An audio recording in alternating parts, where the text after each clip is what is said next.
Het is gebruiksvriendelijk, veilig en heeft verschillende handige functies voor zowel particuliere als zakelijke klanten. Het belangrijkste nieuws van Curaçao in het Nederlands. Extra Journaal. Vers van de pers. Welkom bij Extra Journaal. Fijn dat u weer kijkt. We hebben het belangrijkste nieuws voor u op een rij gezet. We beginnen met het bericht dat Curaçao Zoo overleg wil met de minister.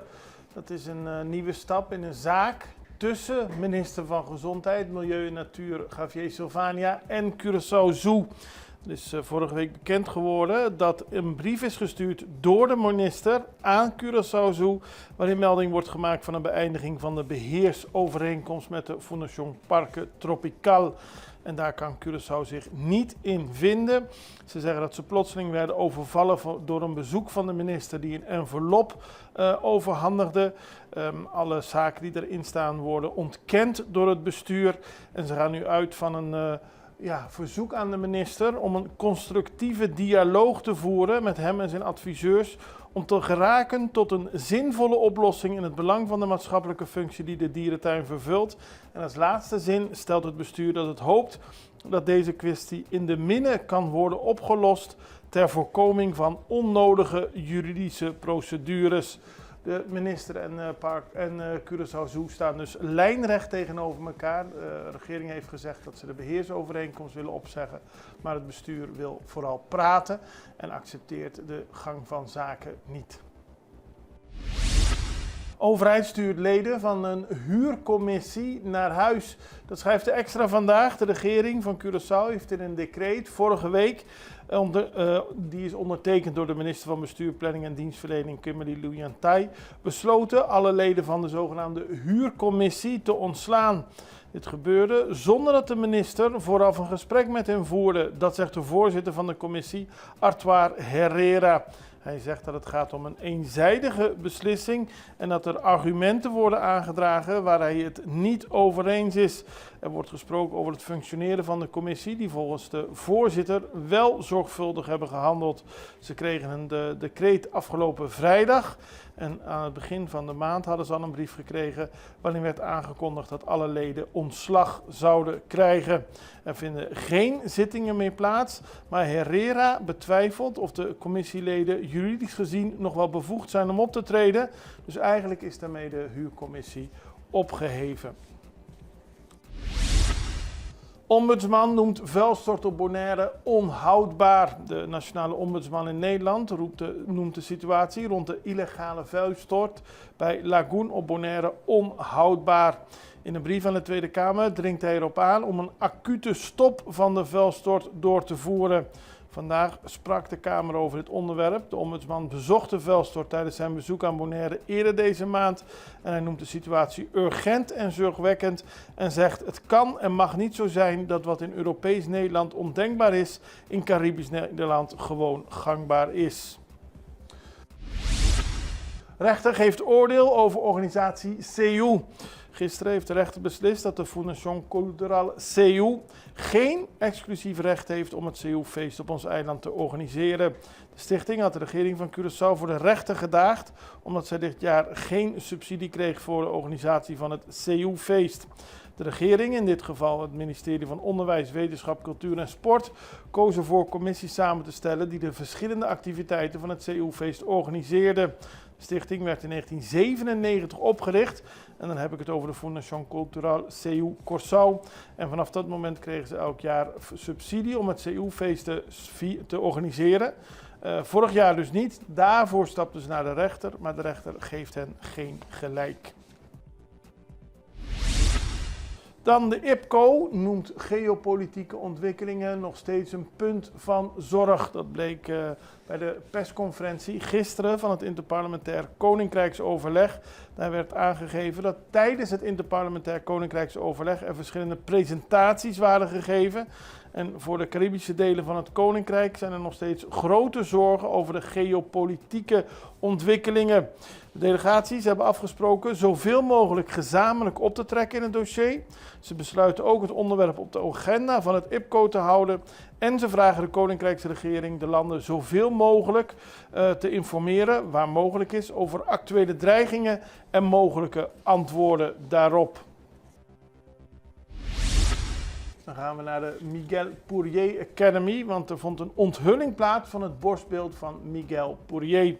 Miguel Pourrier Academy bestaat 10 jaar en ter herdenking van het 10-jarig bestaan is kunstenaar Angel de la Rosa benaderd om een borstbeeld te maken van Miguel Pourrier, naar wie de school is vernoemd. Dat gebeurde gisteren. Het is een mooi beeld, een eerbetoon aan Miguel Pourrier. En er waren leerlingen, docenten, de familie Pourrier genodigd, de directie en het bestuur aanwezig. Zoals bekend was Miguel Pourrier minister-president van de Nederlandse Antillen in 1979, van 1994 tot 1998 en van 1999 tot 2002. Hij wordt herinnerd als een sober, integer en moedig politicus met sterke idealen. Kruis van Verdiensten 2025. Die worden uitgereikt aan 2 bijzondere vrouwen. Emily de Jong Elhagen, de laatste minister-president van de Nederlandse Antillen, voordat in 2010 de Nederlandse Antillen werd opgeheven en Curaçao als autonoom land verder ging. En aan Lisanne Dindial, en zij was oud-gezaghebber van Curaçao. En zij krijgen beide op 10 oktober van dit jaar een Kruis van Verdiensten. Dat heeft de minister van Onderwijs, Wetenschap, Cultuur en Sport, Citré van Heijdoorn, bekendgemaakt. Op 10 augustus 2025 is het 15 jaar geleden sinds 10-10-10. En dan zal er op het Wilhelminaplein een officiële ceremonie worden gehouden tussen 9 en 11 uur voor Emily de Jong Elhagen en Lisanne Dindial. En het gehele volk van Curaçao is daarvoor uitgenodigd. Dan hebben we nog een bericht over de Verenigde Staten. Die zeggen dat Curaçao voortgang maakt in de strijd tegen mensenhandel. Curaçao is in het jaarlijkse Trafficking in Persons Report van de Amerikaanse regering opgewaardeerd van de Tier 2 watchlist naar Tier 2. Dat betekent dat het eiland meer inspanningen levert tegen mensenhandel, maar nog altijd niet volledig voldoet aan de internationale minimumnormen. Maar we zijn dus af van de Tier 2 watchlijst en zijn in deze tweede categorie. De eerste, Tier 1, is de hoogste categorie. Deze landen doen volledig al hun taken aan de internationale minimumnormen en bescherming van de slachtoffers. Tier 2, daar horen landen bij die nog niet alles op orde hebben, maar wel serieuze inspanningen leveren. En daarmee krijgt Curaçao toch de waardering voor de strijd tegen mensenhandel die verder gevoerd wordt en die volgens de regering ook een belangrijke strijd is.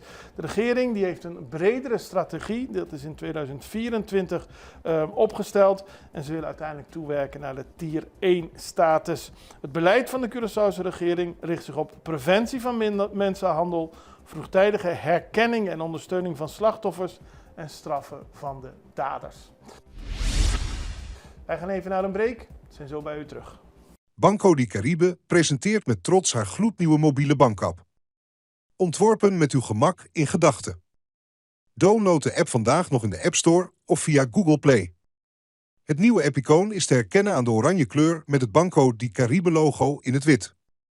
Voor meer informatie over registratie kunt u terecht op www.bancodicaribe.com of op de Facebookpagina van Banco di Caribe voor een duidelijke stap-voor-stap instructie. Klanten kunnen ook bellen naar 432 3555 voor ondersteuning of langskomen bij een van de Banco di Caribe vestigingen. Extra in Nederland. Van Amsterdam tot Arnhem, van Groningen tot Maastricht, Extra is erbij. Volg Extra Digitaal en blijf op de hoogte van de belangrijkste ontwikkelingen in Nederland. Extra Digitaal is te zien op verschillende platforms en kanalen zoals WhatsApp, YouTube, Facebook, Instagram en ook TikTok. Wilt u ons op de hoogte brengen van een evenement of iets doorgeven? Neem contact op via WhatsApp, e-mail, Facebook of bel gewoon 06 1364 2945. Volg of abonneer je op Extra Digitaal. Klik aan en volg ons.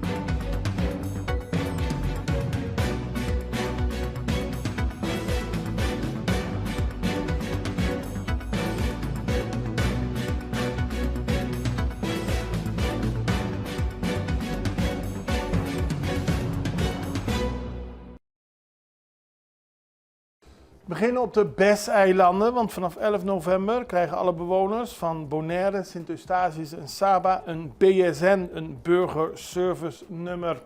Dat is door de Eerste en Tweede Kamer in Nederland goedgekeurd. Het gaat om het burgerservice nummer en de digitale overheidsvoorzieningen. Tijdens aankomende BSN-ophaalweken kunnen bewoners hun persoonlijke brief ophalen. En de invoering van de BSN is een eerste stap om de bewoners in de toekomst gebruik te laten maken van online overheidsdiensten. En daarmee zijn ze weer een stapje binnen het Europees Nederland. Dan gaan we naar een video die Amerika heeft geplaatst. Het gaat over een video van de Task Force South, de Joint Interagency Task Force South, Southcom genaamd. En die speuren drugs op. Het is een indrukwekkend filmpje waarin aangeduid wordt dat er in het afgelopen jaar 1 miljoen kilo cocaïne in beslag is genomen. En dat is voldoende voor 42 dump trucks. U moet zelf even naar de cijfers kijken, want het is natuurlijk in Amerikaanse maatstandaarden. Maar er is heel veel drugs in beslag genomen en dat wordt bijna gevierd met dit filmpje.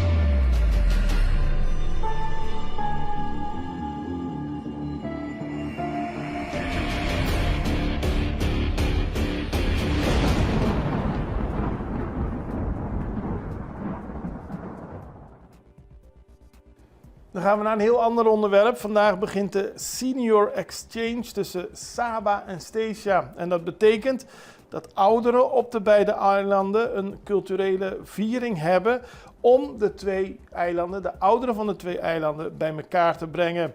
De 65-plussers kunnen op die manier tradities vieren, weer vrienden herzien en 3 dagen lang een feest van community, music en laughter vieren. En daar is ook een mooi filmpje voor gemaakt met Ingrid Whitfield en David Hoeker. Kijk naar de aankondiging van de Saba Statia Senior Exchange. We get a 4-day trip to Saba for free 3 nights in a hotel. and free food. Let me hurry up before they change their mind. Chair, balloon tennis, dancing, karaoke. I will survive. I will survive. Yoga? Look at trouble here. I wonder if these could still fit. Seniors disco? Time to get a Saba friend. Changa! I hope them fellas in Saba are ready to lose.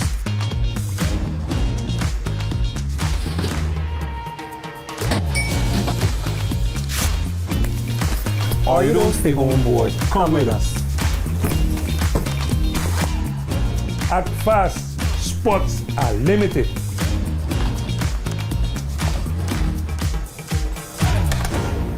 Oma, where you going? Can I come? Boy, don't humbug me up. What foolishness you asking me? I'm here for the elderly. Dan gaan we tot slot nog naar internationaal nieuws. De president van Venezuela is bereid om de noodtoestand af te kondigen vanwege de Amerikaanse agressie. De Venezolaanse president Nicolás Maduro verklaarde eerder deze week dat hij bereid is de noodtoestand af te kondigen vanwege de dreiging van de Amerikaanse agressie. En dan wijst hij vooral op de reeks dodelijke Amerikaanse aanvallen op vermeende Venezolaanse drugsschepen. Vandaag is het consultatieproces begonnen om een noodtoestand af te kondigen in overeenstemming met de grondwet en om ons volk, onze vrede en stabiliteit te beschermen als Venezuela zou worden aangevallen door het Amerikaanse imperium militair aangevallen. Dat heeft Maduro in een televisietoespraak gezegd.